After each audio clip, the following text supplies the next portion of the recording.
젤렌스키는 무엇을 잘못했나? 볼로디미르 젤렌스키 우크라이나 대통령은 전장의 한복판에서도 절대 물러서지 않는 지도자로 알려져 있다. 러시아의 침략에 맞서 우크라이나를 이끄는 그의 모습은 한때 서방 세계의 영웅으로 추앙받았다. 하지만 정치의 무대는 전장이 아니다. 특히 백악관이라는 외교 전장에서 상대가 도널드 트럼프라면 한치의 오차도 용납되지 않는다. 이번 젤렌스키 트럼프 회담은 그 치열한 외교의 장에서 우크라이나가 놓친 기회를 보여주는 대표적인 사례다. 1. 트럼프를 상대하는 방식의 실패. 트럼프는 단순한 정치인이 아니다.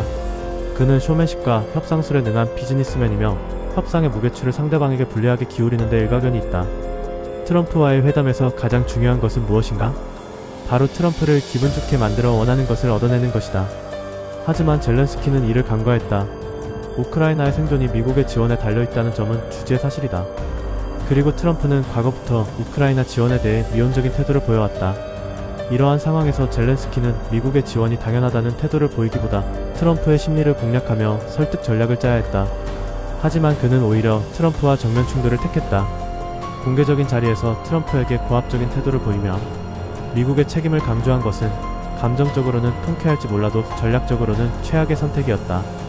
트럼프는 기본적으로 받을 만큼 돌려준다는 사고방식을 가진 인물이다. 그의 관점에서 젤렌스키의 태도는 감사할 줄 모르는 동맹국의 전형으로 비쳤을 것이고, 이는 트럼프의 지지층에도 부정적인 영향을 미쳤다. 결국 젤렌스키의 태도는 트럼프가 우크라이나에 대한 부정적인 입장을 더 강화하는 계기가 되었을 뿐이다. 미국 내 정치 지형과 서방의 여론을 고려하지 않은 외교적 오판. 미국의 외교 정책은 단순히 대통령 한 사람의 결정으로 이루어지지 않는다. 의회 입김, 여론, 그리고 대선 구도가 복합적으로 작용한다.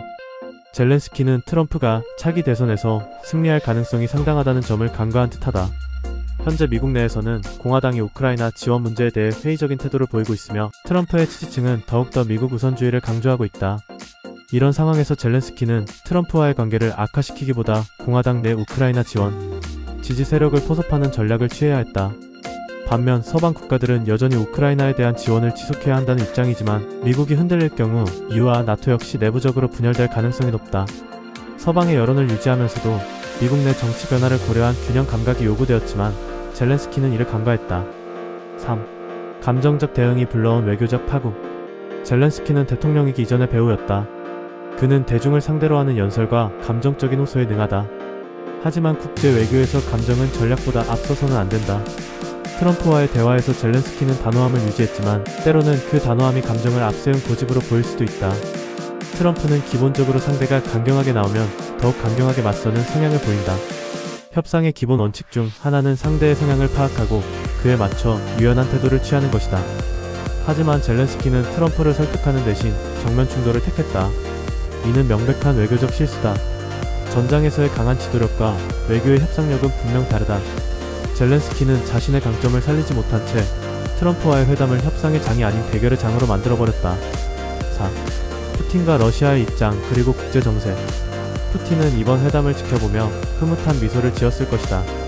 미국과 우크라이나 사이의 갈등은 러시아에 유리한 환경을 조성하기 때문이다. 러시아는 최근 전쟁 장기화에 따른 경제적 부담을 겪고 있지만 미국 내에서 우크라이나 지원 반대 여론이 커진다면 전세는 점점 러시아에 유리하게 흘러갈 것이다. 현재 러시아는 중국 및 일부 글로벌 남반구 국가들과 연대를 강화하며 미국과 서방의 압박에 맞서고 있다. 이러한 흐름 속에서 미국의 우크라이나 지원이 약화된다면 푸틴은 더욱 공세적으로 전쟁을 끌고 갈 가능성이 높다. 결국 젤렌스키가 트럼프와의 외교적 균형을 제대로 잡지 못한다면 우크라이나는 러시아의 공세에 더욱 취약해질 수밖에 없다. 다른 대안은 없었을까? 그렇다면 젤렌스키가 더 나은 전략을 취할 수는 없었을까? 당연히 있었다. 첫째, 트럼프와의 회담에서 감정적인 대립을 피하고 트럼프의 언어를 사용했어야 한다. 트럼프는 거래를 좋아하는 사람이다.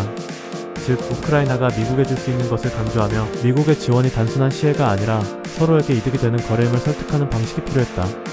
둘째, 트럼프의 정치적 입지를 고려한 메시지를 내놓았어야 한다. 트럼프는 바이든 행정부와 정반대의 입장을 취하는 것을 즐긴다. 따라서 바이든 행정부의 정책이 잘못되었고 트럼프 행정부의 정책이 우크라이나에 더 도움이 될 것이라는 식으로 접근했다면 트럼프의 호감을 얻는 데 덜 효과적이었을 것이다. 셋째, 미국 내 여론을 활용하는 방식도 고려했어야 한다. 트럼프의 지지층은 기본적으로 미국 우선주의를 강조한다. 젤렌스키는 미국이 우크라이나를 돕는 것이 단순한 국제적 의무가 아니라 미국의 이익에도 부합하는 이름을 강조했어야 한다. 즉 우크라이나가 승리하면 미국의 글로벌 위상이 강화된다는 논리를 내세웠어야 했다. 6. 결론 젤렌스키는 정치적 감각을 키워야 한다. 젤렌스키가 보다 전략적이고 유연한 외교 감각을 키우지 않는다면 우크라이나는 국제사회에서 점점 더 외로운 싸움을 해야 할지도 모른다. 그러나 아직 기회는 남아있다. 지금이라도 젤렌스키는 단순한 군사적 지원 요구에서 벗어나 미국과 서방 국가들에게 우크라이나의 승리가 글로벌 안보와 경제 질서의 필수적임을 설득해야 한다. 트럼프와 같은 정치적 변수에 대비해 공화당 내 실용주의적 인사들과 접점을 넓히고 중국, 인도 등 신흥 강대국과의 외교적 균형을 고려해야 한다. 우크라이나가 이 전쟁에서 살아남으려면 단순한 호소가 아니라 정교한 외교와 협상 전략이 필수적이다. 국제 외교는 감정이 아니라 냉철한 계산과 설득의 무대이며 젤렌스키가 그 게임의 룰을 익혀야 할 때다. 오늘 영상이 도움이 되었다면 구독과 좋아요를 진행시켜라. 그럼 다음에 또 만나자. 굿바이.